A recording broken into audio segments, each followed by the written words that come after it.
Selamat datang di Zahra Movies. Jangan lupa subscribe, like, dan share. Terima kasih. Beberapa hari kemudian, untuk merayakan akhir tahun, mereka satu rombongan keluarga besar hendak berlibur. Mereka semua akan terbang ke Kalimantan. Total 18 orang yang akan berlibur. Keluarga besar Bima Sena dan keluarga besar Asya, kecuali ulat-ulatan. Di dalam pesawat sudah siap-siap mau menuju Kalimantan. Tiba-tiba ponsel Bima Sena berdering. Seperti biasa, panggilan tugas. Kadang tidak kenal waktu dan tempat. Sayang, sepertinya Mas gak bisa ikut pergi sama kalian. Jelek. Lah, nanti Mas susul kalau pekerjaan Mas sudah beres ya. Wajah Asya langsung gundah gulana. Pasalnya liburan akhir tahun ini sekalian merayakan ulang tahunnya. Kalau berangkat tanpa suami, liburan tanpa pria paling spesial, lalu apa artinya? Gak apa-apa ya. Asya memalingkan wajah. Ia memang selalu menjadi nomor 2 setelah negara.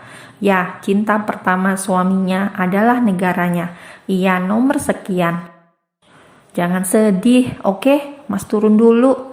Nyes, tiba-tiba seperti ada yang mengupas bawang di dekatnya. Asya pun mengangguk, kemudian memalingkan wajah.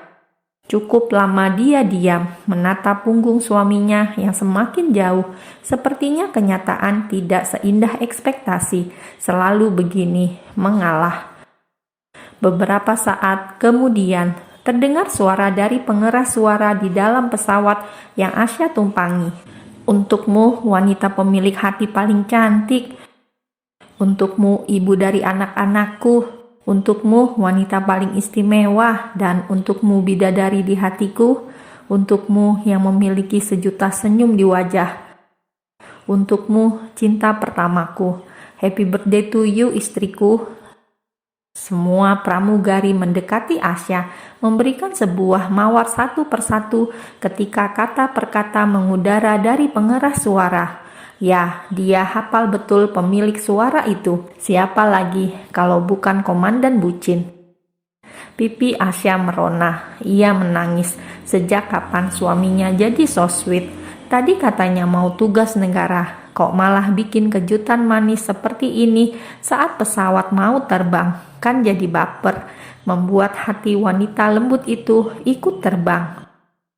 Apalagi dilihatnya sosok pria tegap itu datang melangkah menuju ke arahnya sambil membawa mikrofon. I love you istriku, ucap Pak Komandan lantang. Tium, tium, tium, semua penumpang pesawat bersorak. Sebagai seorang wanita, jelas Asya merasa sebagai seorang istri yang paling beruntung di dunia ini, dunia akhirat tepatnya.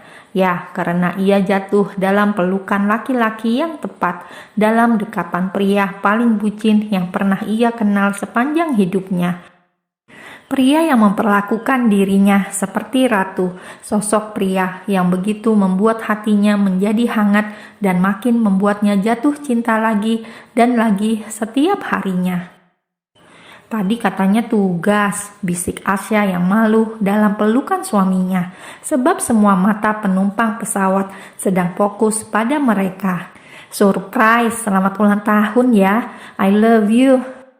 Cup. Sebuah kecupan hangat mendarat di dahi Asya, membuat pipi wanita tersebut merona meski hanya memakai blush on yang tipis. Makasih mas. Asya tersenyum bahagia karena ini adalah ulang tahunnya paling manis. Ada suami tercinta, anak-anak tersayang, dan semua keluarga besar yang ada dalam rombongan. Satu persatu mengucap selamat sebelum pesawat mulai lepas landas. Mereka memberikan banyak doa tulus pada Asya. Kalimantan. Begitu tiba di salah satu bandara di sana, mereka semua langsung dijemput oleh Sultana Batubara yang juga merupakan kerabat dari Dika. Keluarga Sultana itu menyambut rombongan dengan hangat karena sudah mengenal lama, sudah seperti saudara sendiri. Mereka pun sudah tidak ada perasaan canggung atau sungkan. Bahkan baru ketemu saja Mbak Latifah sudah memonopoli Asya. Ya, Asya dalam kuasa Mbak Latifah sekarang. Sang komandan harus mengalah pada mantan calon kakak ipar Asya yang gagal itu. Karena sebelum ia melamar untuk adiknya, keduluan Bimasena. Lagi-lagi, sikap gercep Bimasena membuatnya jadi pemenang. Tapi silaturahmi tetap terjaga dengan baik. Keluarga Sultana itu begitu tulus menyayangi Asya bagai adik kandung sendiri. "Jangan tidur di hotel, kalian harus nginep di rumah Mbak," seru Sultini yang low profile tersebut. Biarpun salah satu orang terkaya di tanah Kalimantan, beliau tidak seperti Crazy Rich yang sedang viral. Sosoknya biasa saja karena ia merasa semua yang ia miliki hanya titipan yang setiap saat bisa Allah ambil kapan saja. Sikapnya hampir mirip dengan pemilik jalan tol yang dermawan yang terkenal dengan sedekah nasi uduknya itu. Meski pendapatan sehari bisa 1 M, tapi sikapnya tidak pernah arogan ataupun menyombongkan apa-apa yang dimiliki. Mereka yang kaya hati merasa kekayaan materi tidak begitu wadidau yang membuat mata hati jadi silau. Kediaman Sultini Batubara, iringan mobil rombongan yang sudah seperti konvoi kampanye Pilpres itu akhirnya berhenti di sebuah hunian yang Masya Allah. Sebuah rumah terbentang begitu besar, sudah mirip rumah Sultan. Padahal memang Sultan betulan, sudah mirip rumah Mbak Musdalifah. Ya, satu rumah dilengkapi dengan banyak paviliun, ada 6 paviliun lebih. Belum lagi fasilitas yang sudah mirip rumah Sultan di Dubai sana. Ada puluhan asisten di rumah itu. Asya sampai terkesima. Ini rumah apa istana? Ternyata rumah Mbak Latifah sangat besar, mirip rumah Sultan Brunei. "Kalian tidur di sini, banyak kamar. Kalau ada apa-apa atau butuh, bilang ke Mbak."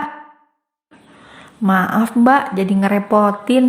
Mbak seneng kalian mau main ke sini. Nanti kita explore wisata di sini. Pokoknya kita happy-happy."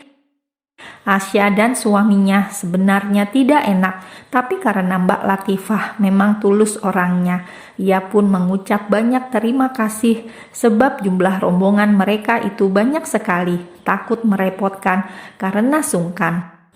Esok harinya, sesuai agenda yang sudah mereka rencanakan, hari kedua mereka tiba, mereka akan berlibur ke villa dekat danau.